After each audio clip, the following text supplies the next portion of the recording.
Hello everyone, स्वागत है आप सभी का सॉल्यूशन हब पर। आज का जो हमारा सेशन रहेगा उसमें हम करने वाले हैं नाइन्थ क्लास की जो आपकी सिक्स्थ पोएम है जिसका नाम है नो मैन आर फॉरेन। इसके जो पोइट हैं उनका नाम है जेम्स किरकप और नो मैन आर फॉरेन उनकी पोएम है। तो इस पोएम को आज हम करने वाले हैं। इस पोएम के अंदर क्या है, पोइट जेम्स किरकप जो है वो क्या बता रहे हैं कि कोई भी जो इंसान है वो बिल्कुल कोई पराया नहीं है, कोई भी अनजान नहीं है, क्योंकि गॉड ने जो हमें बनाया है उसने हमें बनाने वाले ने हमारे बीच में भेदभाव नहीं रखा। तो हम कौन होते हैं भेदभाव क्रिएट करने वाले? उसी ने हमें दो आंखें दी हैं, दो हाथ दिए हैं, नाक दिया है, मुंह दिया है, बॉडी दी है। तो उसने हमें बनाने में कोई भेदभाव नहीं किया है, तो हमारे लिए कोई भी अनजान नहीं है, हम सेम धरती पर रहते हैं। तो ये ब्रदरहुड के लिए है मेन पोएम, भाईचारे के बारे में ही है। तो चलिए शुरू करते हैं इस पोएम को। Remember no men are strange, no countries foreign. कि ध्यान रखिए, इस बात का ध्यान दीजिए कि कोई भी जो आदमी है वो अनजान नहीं है आपसे, और कोई भी कंट्री जो है वो फॉरेन नहीं है, वो विदेश नहीं है। सबके सब इस धरती पर ही बिलोंग करते हैं, सबके सब देश हैं। Beneath all uniforms a single body breathes like ours, the land our brothers walk upon is earth like this in which we all shall लाई।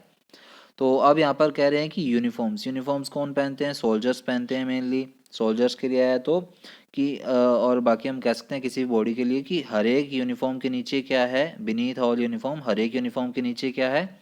एक सिंगल बॉडी ही है जो कि ब्रीथ करती है, जो सांस लेती है, जिसके दो हाथ हैं, पैर हैं। Like earth the land our brothers walk upon is earth like this. और जिस पर कि हम रहते हैं, जैसे कि हमारी जो धरती है, हमारा जो लैंड है, वैसे ही हमारे जो भाई हैं, यानी कि दूसरे देश में रहने वाले हमारे भाई हैं, वो भी इसी धरती पर रहते हैं, इसी धरती पर चलते हैं। इन विच वी ऑल शैल लाई, जिस पर कि हम सबको रहना है। अब यहाँ पर पोइट फर्स्ट पैराग्राफ में क्या कह रहे हैं, फर्स्ट स्टेंजा में, कि एक ही धरती है जिस पर हम रह रहे हैं, कोई भी आदमी जो है वो अनजान नहीं है हमसे, कोई भी जो दूसरा देश है वो विदेश नहीं है, वो इसी धरती में है, और हम सभी को इसी धरती पर ही रहना है, और सभी की एक जैसी ही बॉडी है।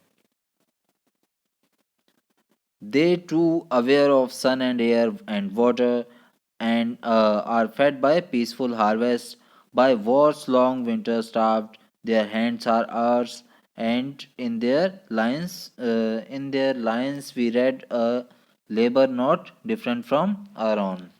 तो अब यहाँ पर जो फर्स्ट लाइन है सेकंड स्टेंजा की, उसमें क्या कह रहे हैं कि they too aware of sun and air and water, कि वो जो दूसरे देश में रहने वाले लोग हैं या दूसरे हमारे भाई बंधु हैं, वो भी क्या हैं, वो भी इस चीज़ से पूरे अवेयर हैं, इस चीज़ को जानते हैं। वो उन्होंने भी सन को देखा हुआ है, उन्हें भी वही हवा मिलती है जो हम लेते हैं हवा, और वो भी वही पानी पीते हैं जिस तरह का पानी हम पीते हैं। यानी कि भगवान है जो गॉड है, उन्होंने हमें उसी सन से ही मिलवाया है जिससे कि बाकी लोगों को मिलवाया है। यानी कि उसी सूरज की रोशनी हमें प्राप्त होती है, वही हवा हमें मिलती है, और वही पानी हमें मिलता है। Are fed by peaceful harvest, और वो भी क्या है, जो फसल होती है उसकी कटाई के बाद जो खाने को उन्हें मिलता है, वैसा ही खाना क्या है, हमें मिलता है। By wars long winter starved, और यहाँ पर क्या आ रही है बात, कि जो फसल की कटाई के बाद तो खाना मिलता ही है उन्हें भी, लेकिन कई बार क्या होता है कि जब युद्ध की स्थिति आ जाती है, वॉर का टाइम आ जाता है और विंटर का टाइम होता है जब, तब क्या है, लंबे समय तक उन लोगों को, जैसे कि वॉर में जो सोल्जर्स लड़ते हैं, उन्हें काफ़ी लंबे समय तक भूखा भी रहना पड़ता है कई बार। Their hands are ours, and in their lines we read a labour not different from our own. तो अब पॉइंट क्या कह रहे हैं कि उनके जो हाथ हैं वो भी हमारी तरह ही दिखने वाले हाथ होते हैं, उनमें भी 5 ही उंगलियां होती हैं, और हमारे भी मतलब 4 उंगलियां और एक अंगूठा होता है, और उनके भी इसी तरह होता है, मतलब उनकी भी बॉडी शेप वैसी होती है जैसी हमारी होती है। भगवान ने इसमें कोई भी भेदभाव नहीं किया है। ये तो हमने ही जो है भेदभाव कर लिया है कि ये दूसरा देश है, इसकी देश सीमा ये है, और ये दूसरे देश में रह रहा है तो ये हमारा भाई बंधु नहीं है।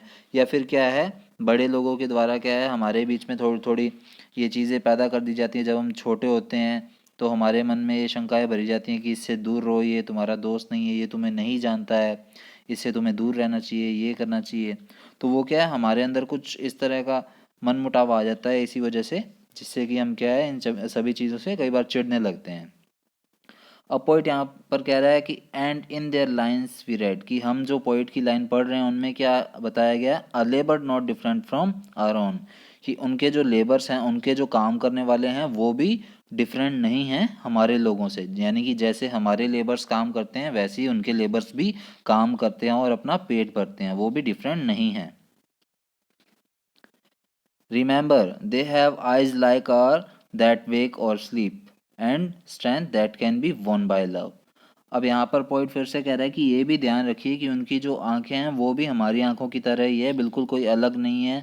वो आंखें भी जगती हैं, काम करती हैं, दुनिया भर को देखती हैं, और वो भी क्या है, रात के समय आंखें सोती हुई हैं।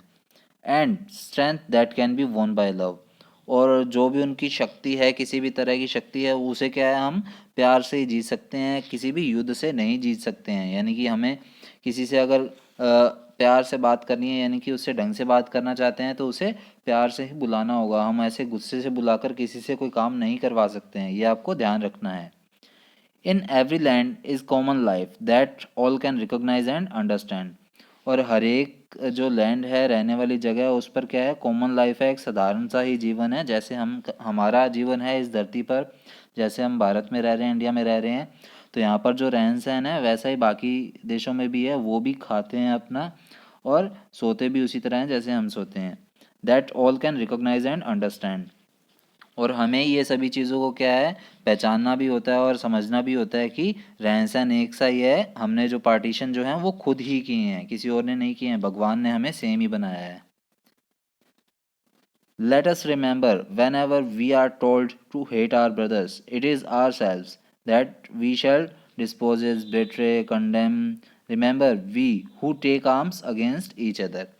तो अब नेक्स्ट फोर्थ स्टेंजा में पॉइंट क्या कह रहे हैं कि ये भी ध्यान रखिए कि जब भी हमें कभी कहा जाता है हमारे भाई बंधुओं से झगड़ने को या उनसे दूर रहने को, अब भाई बंधुओं से क्या बात आ रही है कि जैसे हम इंडिया में रह रहे हैं तो कई बार हमें कहा जाता है कि पाकिस्तान के लोगों से दूर रहो या फिर चीन के लोगों से दूर रहो। तो ये क्या है, भेदभाव मनमुटाव जो है वो पैदा किया जाता है हमारे अंदर, और ये क्या है, हम खुद के अंदर ही पैदा कर रहे हैं किसी ना किसी तरह, और यही जो है हमारे अंदर जो है फिर मनमुटाव भर जाता है और हम दूसरों को नफरत करने लगते हैं।